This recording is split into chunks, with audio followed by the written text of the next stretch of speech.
it's funny you compare it to Superfund sites, right? Because like the reason that the heavily polluted parts of the United States are called Superfund sites, like the old gas stations and all that, right? It's because there's a government fund that is designed specifically to help clean those things up, so the land can be healed and it can be reused for residential or whatever, right? Does China have a super fund, or is it just like not really in their priorities? I am not aware of it. I think that they're still a, a middle income country where funds for social services are spread pretty thin. I don't know of any middle income country that has invested significantly in environmental remediation. You have what's sometimes called the Kuznets curve, named after the same economist who invented the GDP metric, where you plot the pollution of countries over time as they become richer. And pollution starts low and then it gets really bad during industrialization and regulation doesn't keep up and the technologies are polluting and people don't care as much about the long-term environmental harm as the short-term economic benefit. And then as you transition into the ranks of the wealthy countries, people begin to prioritize environment and health and air quality and things like that. And you transition from a manufacturing economy to a services economy, and you have money to invest in environmental solutions, and the pollution comes back down, right? The OECD advanced industrial countries of the West have more or less traversed that entire curve. The middle income countries are by and large still stuck in the middle and are just polluting a lot and haven't gotten down the bottom side of that curve. And that's why many large middle income countries, like the Indias and Brazils and South Africas of the world, are among the worst polluters. And China is very much in that category.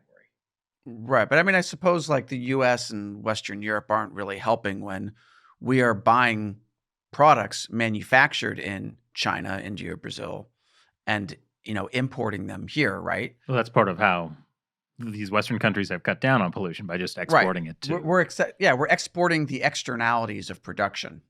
That is 100% true. And that is in many respects one of the dirty secrets of the environmental successes in the West. Is it's not like we necessarily solved the problem. In many cases, we exported the problem to poor countries who now pollute themselves instead of us polluting ourselves. That's true for carbon emissions too, by the way. Not everyone subscribes to the national accounting approach that is commonly used for emissions. Because if you believe the premise that the emissions the US is responsible for is not what's inside our borders, it's what's embodied in the products that we consume, then you could make the case that it's actually the US that's to blame, the US consumers who are importing those products from China. Now it's complicated. Right, but rather than blame consumers, wouldn't it make more sense to blame government policy that allowed for this type of buying cheap products from poor countries that pollute, and also the U.S., like the large corporations like Walmart or whatever that have been lobbying the U.S. government to continue policies like this? I don't know. I've been hearing that the U.S. consumer is also responsible for all this inflation we've been having. So You're right. We should just blame the common people for all Yeah. this. No, I withdraw my statement.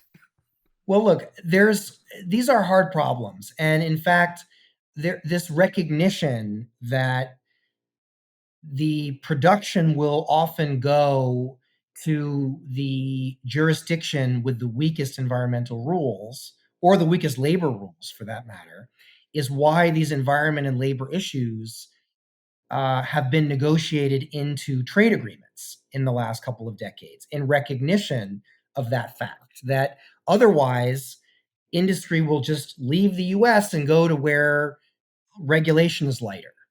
and where wages are lower, but there's no protections for workers. So those are real things that people who care about these issues are trying to address, but it's hard. It's kind of like playing whack-a-mole. There's always a country out there with weaker environmental regulations.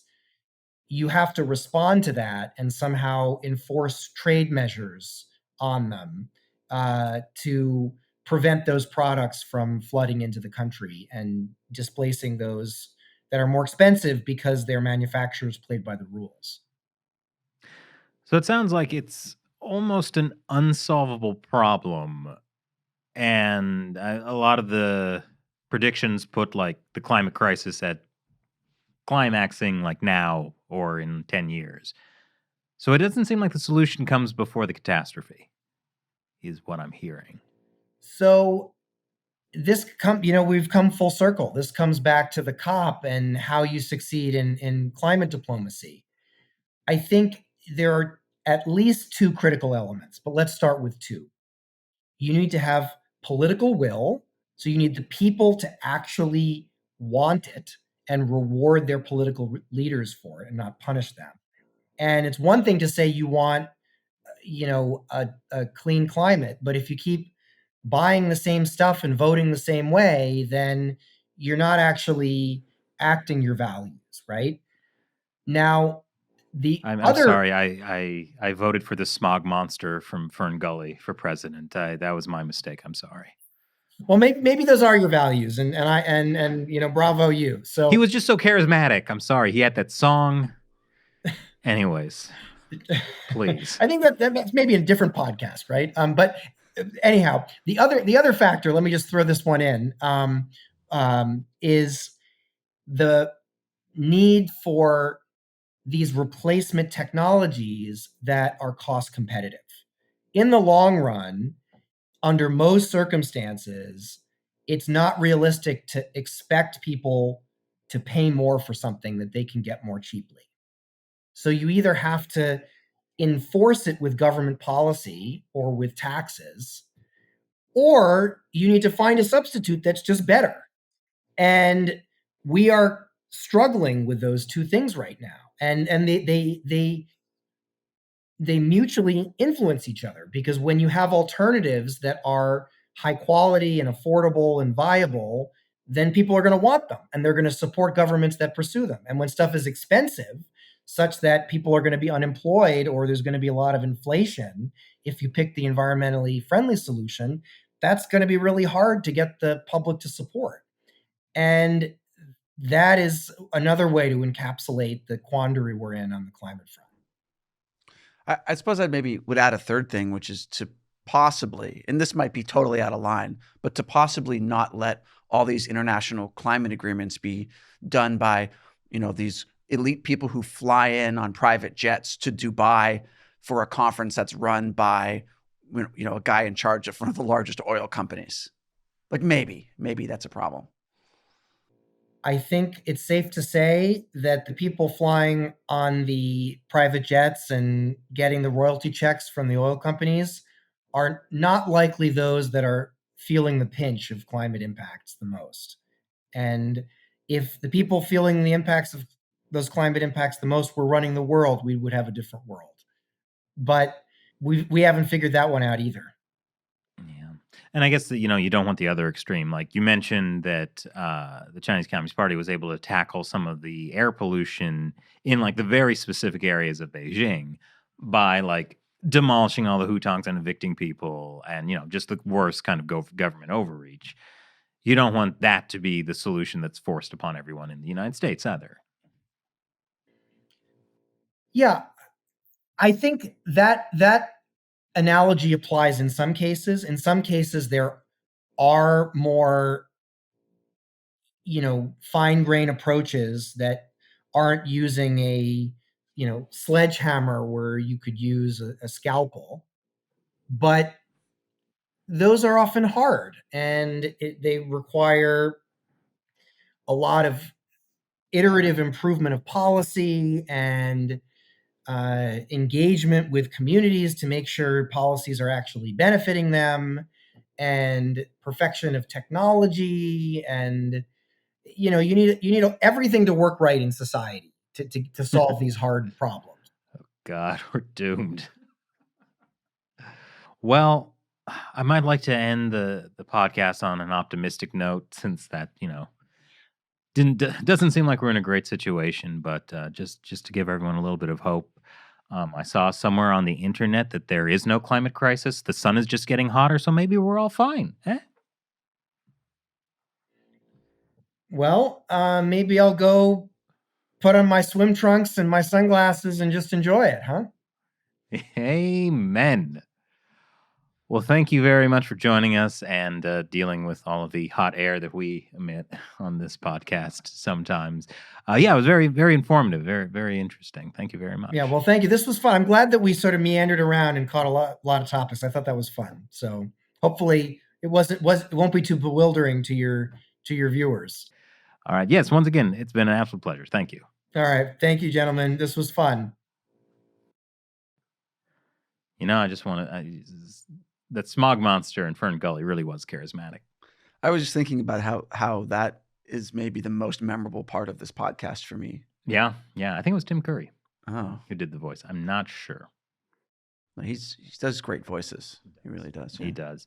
I also had to bite my tongue when he was talking about new pollution, and because I wanted to say that was one of my favorite Beck songs.